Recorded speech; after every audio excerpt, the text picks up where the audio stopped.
Hi, I'm Cynthia Schiller. Please like and subscribe. Has your narcissist ever pretended like nothing happened? They just go about the day, or they come back and hoover you and act like the big argument or whatever the issue was, that it just never even existed. And one of the staples with narcissistic relationships is the gaslighting that they do. They act in a way where we start to question our own reality, what our decision making skills are. We start to feel crazy. Were we the one in the wrong? So now that we're starting to feel crazy, we confront our narcissist. We want to discuss the situation. We want to make things better, but they deny it, and they'll twist their words. They'll make this argument that the situation happened exactly as they described, and it's not open to discussion. And we know exactly what the truth was. We're not stupid. So we feel bamboozled, baffled. We're unsure as to how they are unable to tell, the true story. At the same time, they're pretending that nothing happened, that everything was fine. And why would they do this to us? Evidence often suggests otherwise. Sometimes we have some hardcore evidence. They'll dispute it. They'll knock it down. And so we want to understand what's going on in their mind. We have to remember that, and this is the hard part, because it's not like that for us. We have to remember that all the roads will lead back to the narcissist. It's all about them in some way. They'll focus only on themselves. They'll focus only on what they need. The way that their actions impact others, or the way their words impact others, has no matter to them. They don't care. It's all about themselves. So their effect is not something they even consider, because of that lack of empathy. It's outside their realm to process that. They had that, fragile sense of self. They have a lot of shame. They always want to protect their feeling, any feeling of shame, because that's very painful to them. That's why they don't take accountability. So they also don't want people to find out that they aren't this wonderful person who they've portrayed for all this time, because that's how they've secured their supplies, whether they're friends, sometimes whether it's even just a job that they've obtained. They're just master manipulators wanting to get whatever they can get. Wherever the most supply is where they'll go. So if you're still with your narcissist, and they're being faithful at this time, not all cheat, but they cheat in different ways.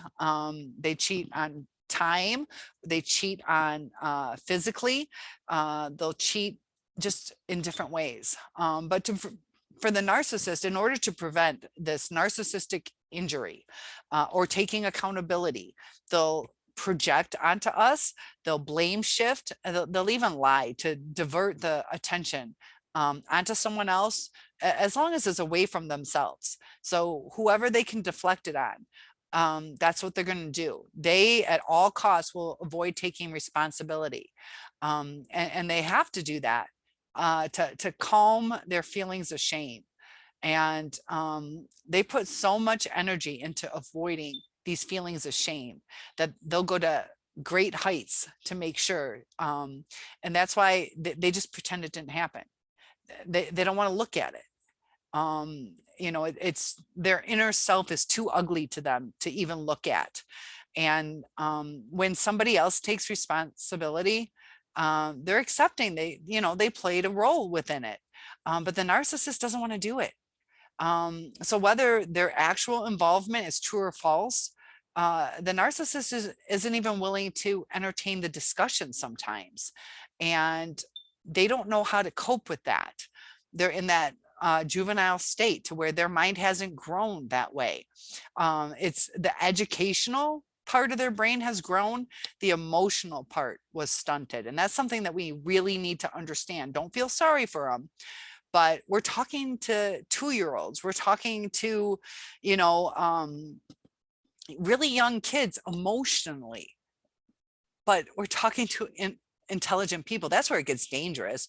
With a young child, they're not very good at lying. Like you can tell, like you can see it in their face. The narcissist um, is intelligent and a child. So imagine children if they had the skills to get away with things.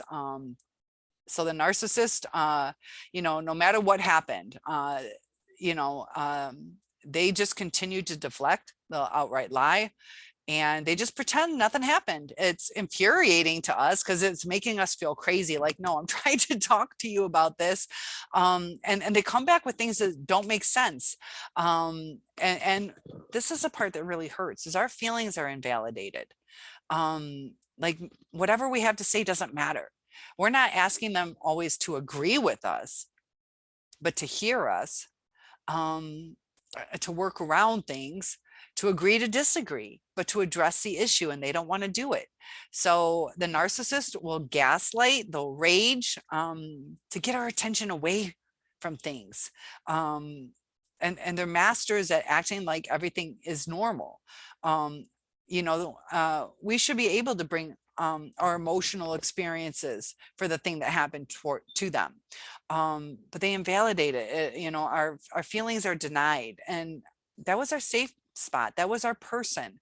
And, you know, they just pretend that nothing happened. And they want us to believe that's true. You know, if you believe nothing happened, then we won't bring it up in the future.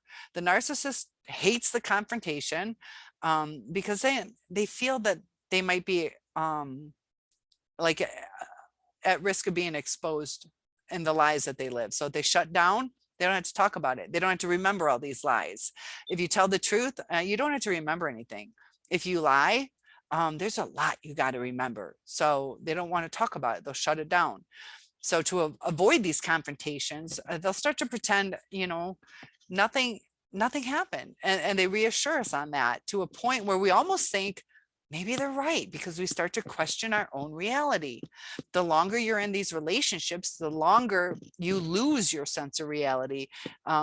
You start changing your communication styles because you're starting to get exhausted because you're thinking all these different ways. How do I not hurt him so that he doesn't yell or her? And just you can't effectively say, no, what is this?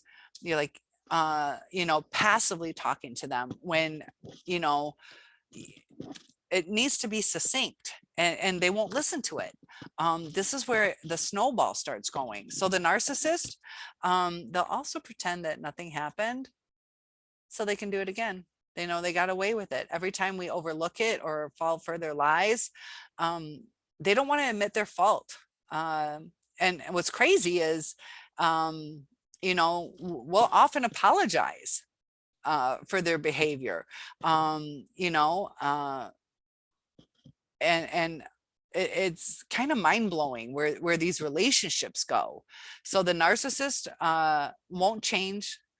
They don't want to refrain from this behavior in the future, because if they do, they got to continue to have means of control available to them.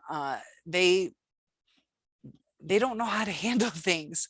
So they pretend, you know, like I said, that nothing happened. They just want to avoid that responsibility. They want to avoid needing to say, this is the main part.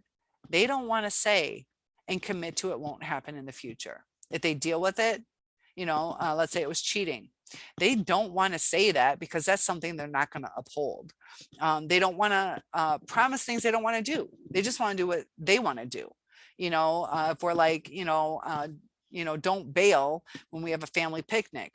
They don't want to commit to that, you know, so that's why they ignore the situation. You know, they don't ever want to shut a door to possible control and manipulation in their life. That's why they don't heal. They need these manipulation tactics. It's the tools in their toolbox. You know, if you're somebody who builds or fixes cars, sometimes that one tool is the only one that's going to work.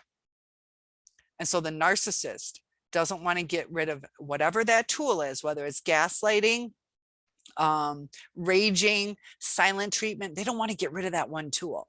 It might be the only tool that works this time.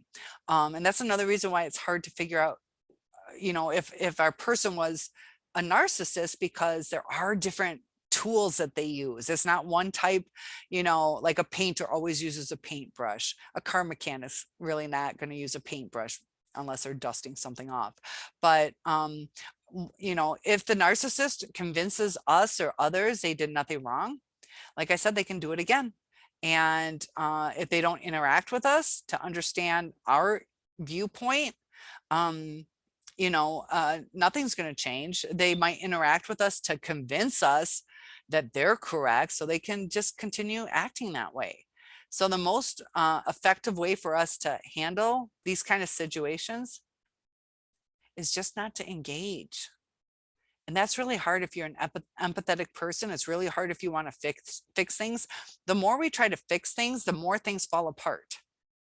And it's hard because we're trauma bonded. We want to work things out. We see how it could work out, but it's almost like you got to be quiet. But when you're quiet, nothing changes. And when you bring it to the narcissist, it makes it worse. So that's why they always say it's never going to go back. It's never going to go back, because the narcissist is just going to repeat the patterns. They're going to continue to let us down. They're going to continue to lie to us. And we're going to feel it. You have a gut instinct that's inbred in you. Something's off. When they tell you something, you're like, that doesn't make sense. And that's where the crazy making comes in. And I'll tell you what, one of my biggest struggles is not saying what I feel. And I'm not a bitch, I'll say things the right way. But I let things go for a long time. And then there's times, and I'll say it so nicely too, but sometimes when we let it go for so long, they're like, why are you acting this way now? I've been doing this for how long? Take a stand, nip it in the bud as soon as you can, because these situations just get worse. And no contact really is a very healthy way to go. So comment below, and I will see you in the next video.